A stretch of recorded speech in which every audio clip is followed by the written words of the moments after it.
Oh, Archie, Archie, Prince Archie, and Princess Littlebut, come hither, I've got some cookie dough for you to sample. Come sample. Here, oh, my public are watching, my subjects, my friends, my dear friends, are watching, and I forgot to smear the lens with Vaseline. Harry, can you find the Vaseline? It's kept in the bedroom drawer. Find the Vaseline and I can smear the lens. Oh, that didn't work. I can smear the lens. There we are. Now I've created a beautiful gauzy scene of me at home, baking cookies here at the castle of, the Riven Rock. Oh no. American Riviera orchard, or should I say fishy pilchard.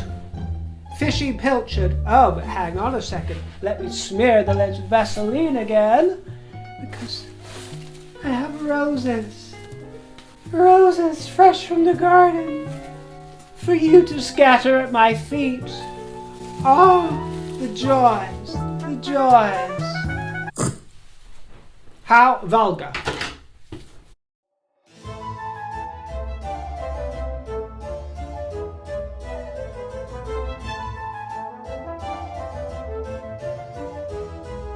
And before I venture one step further, let me just say that what you are seeing this week with the reveal of American Riviera Orchard, and how dare she bring in a word that sounds rather similar to my name, Riviera my arse.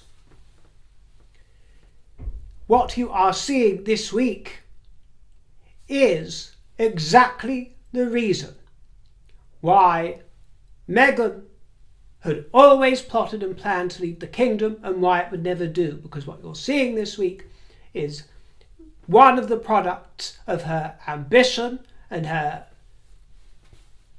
spawn of her imagination, and this is what she had rolled up her sleeve the whole time, commercialising, making as much money as she could out of her endeavours. And she wanted to commercialise and commoditise and merchandise, and she could not do it on these shores, but she doesn't mind taking that title and doing it on other shores, and all the time playing Miss Cutesy Pie, Miss American Cutesy Pie. We saw it, we called it, and this proves it. And of course, she began giving us little feeders and dropping us hints in 2022, didn't she? That interview with Alison P. Davis, where she told us that I'm coming back to Instagram. I might come back. Oh, no, I'm not going to. I might do. Oh, let's confuse them. Let's try and befuddle them and build up a bit of hype. And she gave Alison P. Davis a fruit basket. Do you remember? She dared to give her a fruit basket. And I don't like all this talk of orchards and Rivieras. She's obviously trying to muscle in on the brand of this channel, my good name, and I won't stand for it, and the fruit baskets. Well, she gave Alison P. Davis a fruit basket that was full of vegetables as well, and a jar of jam. Do you remember when she told her about what was coming round the corner? A jar of jam, and she had made it up with homemade labels from Etsy. Do you remember that? Lily's Bunny Garden and all these things that she came out with back then. It was all a big run-up to what we see revealed this week with the rotten orchard. The rotting orchard with maggots all over the apple trees, my dear, or the rotten pilchard. It's not an orchard, it's a pilchard. And this all comes, of course, in the same week that Diana's legacy is being celebrated here in the kingdom by her husband, presumably together with Bro. And it's no coincidence, is it, that she sees herself as Diana's legacy and launches it on the same day as Diana's anniversary celebrations of her award. She sees herself as Diana's legacy. I am the Princess of Wales, Martha, the Duchess of Sussex. And she launches this lifestyle and cooking brand to the tune of Nancy Wilson's I wish I love you. The rustic kitchen, the Vaseline-smeared lens, roaming with a ball gown. Auntie's skirts, when they move around, they make the most curious sound. She loves to rustle those great large old skirts, doesn't she? And it was also on the 4th anniversary of what the Harkles called their Freedom Night. Remember when Harry filmed himself celebrating when they officially emigrated from the mean old kingdom? It's on the 4th anniversary. Nothing appears by accident, does it? And she's got a just trance Catherine, who is taking up far too many headlines for Meghan's liking.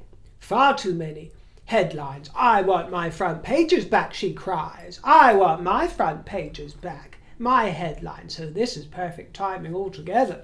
Fully orchestrated, isn't it?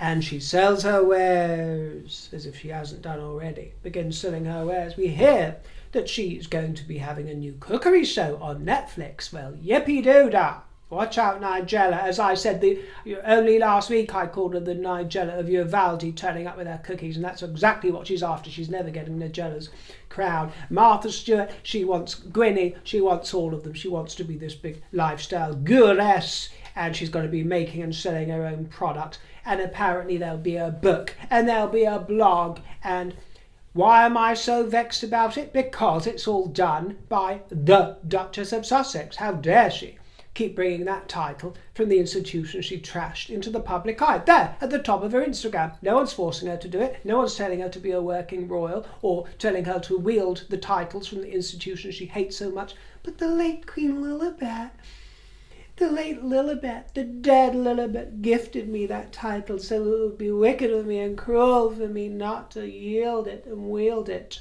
No, my dear, it would be dignified if you put it into abeyance and stopped murching from it. If you're so proud of being just plain old Rachel Ragland, then be a Ragland, not some Sussex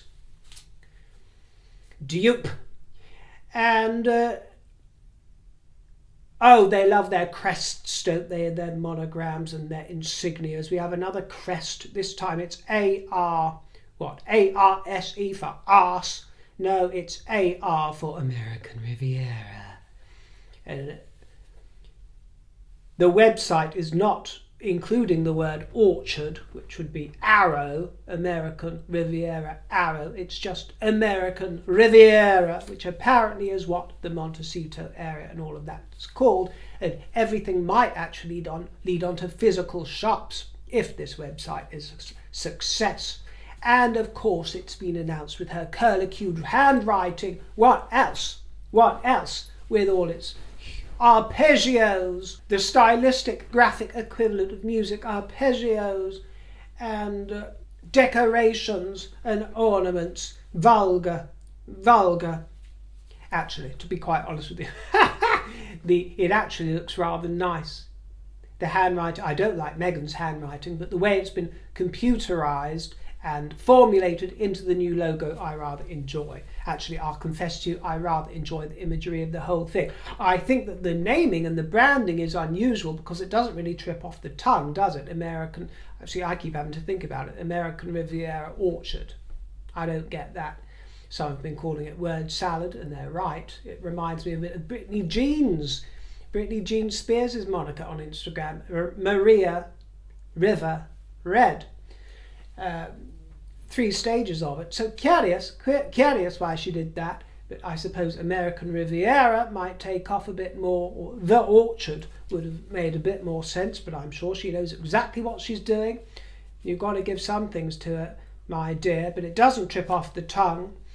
By Meghan, the Duchess of Sussex, used for commercial gain, which is a breach of the agreement as far as I'm aware of, the breach of the Sandringham Summit agreement, the old Sandy Summit, and you know, she can't even write it in the correct style. Maybe that's why, maybe she's doing it on purpose, so that it doesn't breach any agreement. But actually, if she had have called herself Meghan Duchess of Sussex on there, as she should do, either the Duchess of Sussex or Meghan Duchess of Sussex, but not Meghan the Duchess of Sussex. If she had gone for Meghan Duchess of Sussex, not that I would have approved of it at all either, it would have had a far more romantic feel. rather than this vulgarism of the wrong format that she keeps insisting on writing. By the way, that a trademark application has been made for Arrow, the American Riviera orchard, and it was filed on February the 2nd, and it's awaiting approval, so it still hasn't been approved. And there's going to be jellies and jams and marmalades and all kinds of fruity items. Actually, I'll confess to you again, I rather like the sound, but I might have to treat myself. Jellies, jams and marmalade. It sounds quite good fun, doesn't it, my dear? Domestic items, tableware, cutlery. Ooh. Yeah, I'm quite looking forward to this. The brand, I hear, is owned by a company called Mama Knows Best, LLC, which was registered at the same Beverly Hills address as Archewell Productions, but this is why she left and why she dragged Harry with her. My dears, this is exactly why she jumped ship. It had nothing to do with any disparagements that she experienced here in the press or in the royal family. None at all. She just needed the get-out clause. She needed an excuse to make it look as if she was being persecuted and hounded. She wasn't, by anything other than her own ambition and greed, in my humble opinion. And we saw their lack of humility and concern displayed for the world to see yet again during Diana's Legacy Awards, or should I say, Meghan's Legacy. I'm Diana's Legacy.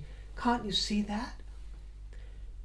As well as the 11 million and all the jewels that was left in Diana's will, she left me to Harry as well, because Harry can channel her, and I can feel Diana. And when I went to her grave, she spoke to me, and I felt it in my heart that I am her legacy. I am another gift that she left her son and the kingdom in her will as the true people's princess and Queen of Hearts. I don't think so. Queen of Farts, my dear immaculate fart. That's what you are. But at the Science Museum, Prince William was making a speech to mark the 25th anniversary of the awards, or the death, I can't remember which one, and Dr. Tessie Ojo was there. Dr. Tessie Ojo CBE, looking resplendent in pink, and she is the chief executive of the Diana Awards. And she spoke very highly of William, by the way, and she spoke about the resilience that he inherited and learned from Diana, and she said that he has that ability to focus on service, the ability to drown out the noise, which has been very necessary the last few weeks. And Prince Harry, of course, appeared by video link from 5,000 miles away, but by that time William had long gone. He had left the event, left Harry to get on with his virtual appearance of his own standing, but there have been many questions regarding the timing of Harry and Meghan's appearances, because there was a double whammy orchestrated yesterday. This is because it was also the day when the Harkles decided to reveal the winners of their $100,000 Archewell Foundation Digital Civil Rights Award, just as William was speaking and was handing out awards to winners. That is the moment they decided to announce it. And you could say, well, they can't be expected to know every single aspect of William and Catherine's diary, so, the odd clashy is bound to happen. Even I might fight that corner on occasions. But on the same day when they are appearing virtually together at the same event for Diana, for the late Diana and her legacy, and the people that have assembled here, and the trophy winners, the award winners, they choose to do it then. Brash, and typically thoughtless or thought through. A display of the second son's Todger. He's treating everybody, or mistreating everybody, to a display of those ginger crackers, as Kurt Cobain would call it, territorial pissings. That is what they both like to do. He cocks a leg, she squats, and they territorially try to piss all over royalty. In the words of Kurt Cobain. Well, in the words of Prince William, he said, "My mother's legacy is something that Catherine and I have sought to focus on. He said that she taught him that everyone has the potential to give something back. Are you listening, Harry? Are you listening, Meghan? You are very much welcome to give your titles back before William exceeds the throne, changes letters patent and revokes them himself. Prince William had also been very busy visiting the new oustide youth zone to see the brand new purpose-built facilities that will soon be available to young people in the area, and he was heard saying, "My wife is the arty one." The new youth zone is going to be staffed by skilled and dedicated youth workers who will support young people from across West London to develop the skills and confidence they need to achieve their dreams. And William also told us that he's a sucker for chocolate, especially chocolate digestives and Kit Kat bars. Yummy. The launch of the new youth zone was celebrated with the unveiling of a plaque, and you might have also seen that Prince William did attend the funeral of the late Thomas Kingston, together with 140 friends and family in this private service at the Royal Chapel at St James's Palace. Thomas Kingston died aged 45, as you know. He took his life, leaving widow Lady Gabriella. And a reception followed, as did a cremation, and the King and Queen Camilla sent their most heartfelt thoughts and prayers, but were unable to attend because the King is undergoing his treatment. There was rather a lot of royal activity and showings at Cheltenham this week for the races, and the Queen was there on Wednesday, I think it was. And one moment I really hate to sound like a killjoy about, and I'm sure this involves a very sweet lady who thought that she was doing okay, but in fact she was not doing okay. She was behaving in a vulgar manner by asking the Queen for a selfie and pawing at her. Some commoner, you see, from the crowd, she just stopped the Queen, asked her for a selfie, and then afterwards, and this was the bit that actually really rankled me, "Camilla," she cried, "Camilla, thank you." And very sweetly she said thank you, blew her a kiss. Perhaps the blame is shared between both her for being brash, her parents for not raising her to know what good manners are, and thirdly, blame going to members of the royal family for allowing this selfie culture and a bit too much hands-on-ness over the last couple of years. They've allowed it to evolve to the point where people think that they can paw at a queen and ask for a selfie. And it'll be at the point very soon, if it isn't already, where this isn't shocking at all. And that is a sad thing. It should be shocking. Imagine someone doing that with the late Queen. Elizabeth, thank you. Or even her consort. Philip, thank you. Thanks for the selfie. You either get it or you don't. And if you don't, then I'm afraid that you just don't get it. It's wrong. It's wrong. Camilla, she said, thank you. She blew a kiss. In a way, I thought it was a little bit narcissistic. But I wish no hatred toward this gal. This is what I'm trying to point out. No hatred towards her. Camilla, wasn't offended or didn't show any offence. But there is too much being indulged. The Queen was very gracious about it.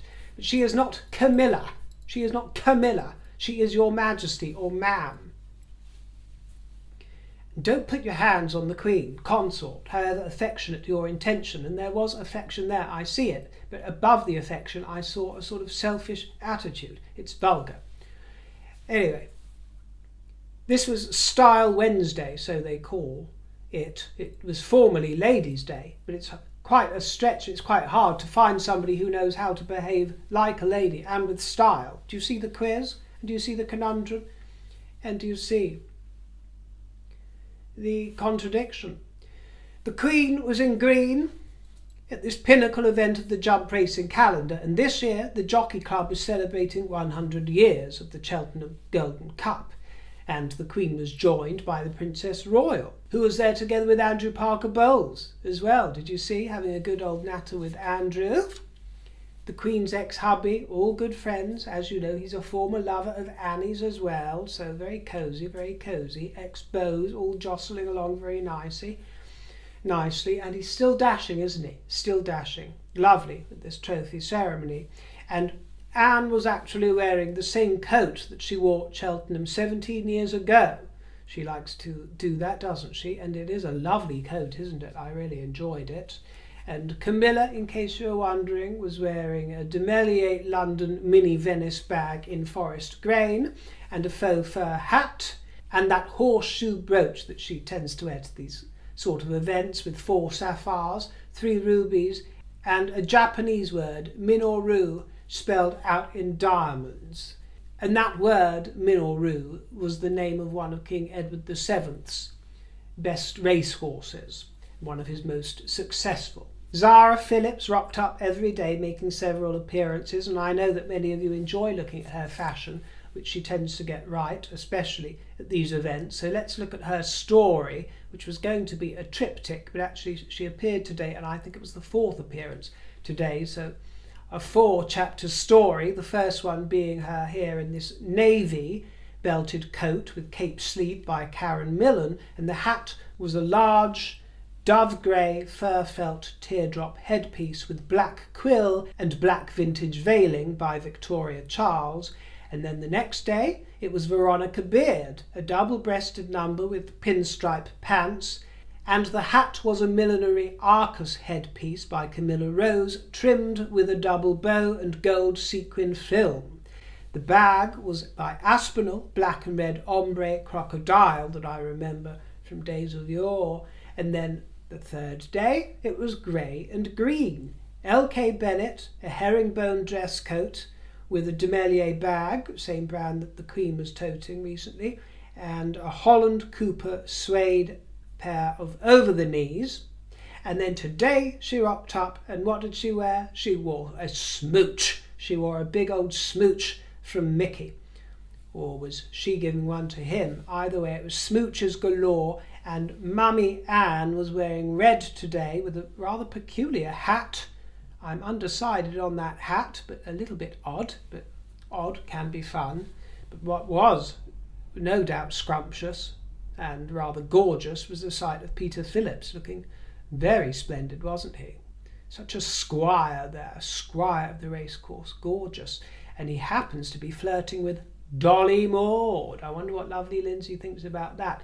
But yes, very chummy with Dolly Maud, the Princess Royal's new lady-in-waiting, recently recruited, an old-time friend of Anne and Zara's. Nice to see her out and about. They're all having a very jolly time, aren't they? A rather informal, jolly time together, as was Eugenie and Beatrice. Now, Eugenie actually made a hit for me. She made a rare hit in this Tina Oxenberg hat, I shall call it.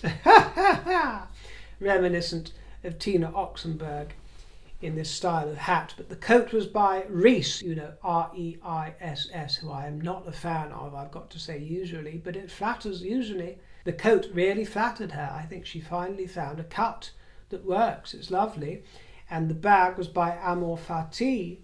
Beatrice, meanwhile, you know, she has Style Maven credentials coming up now under Edo's tutelage, and Edo was looking extremely dapper there, our horse and jockey hero. But Beatrice wore a hat by Emily London, a charade halo. A halo it is rather than a hat. Maybe I should start calling some of my affairs halos rather than hats and tiaras and headbands. In fact, I think I probably have done in the past already. Maybe she's inspired by me. And there is the fold Finchley camel coat that we've seen her wearing on a number of occasions. And the bag is a nano by Saint Laurent.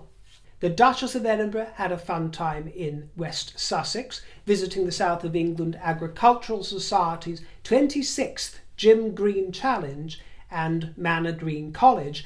She was mixing with society staff and volunteers who organised the annual challenge that brings together 120 students and adults with additional needs, and featured competitions and evidence-based project work that encompasses skills like practical crafts and verbal identification. Her Royal Highness spoke to children and their siblings who were supported through play and activities to relieve the distress experienced by people who grow up with a brother or sister who has additional needs and disabilities. And she wore a blazer and trousers in chocolate by Gabriella Hurst and a wisteria print cotton blouse, lovely it was, and a Belle de Jour clutch in Bordeaux gold caviar. Thanks for joining me. I appreciate your fruity company and I look forward to seeing you on the next broadcast. If you enjoyed the show, my tip jar is in the description box, and if you didn't, well, fuck you. I do love saying that. I will see you next time, my dears. Take care and toodle pip. Ta-ra! Ta-ra, my loves.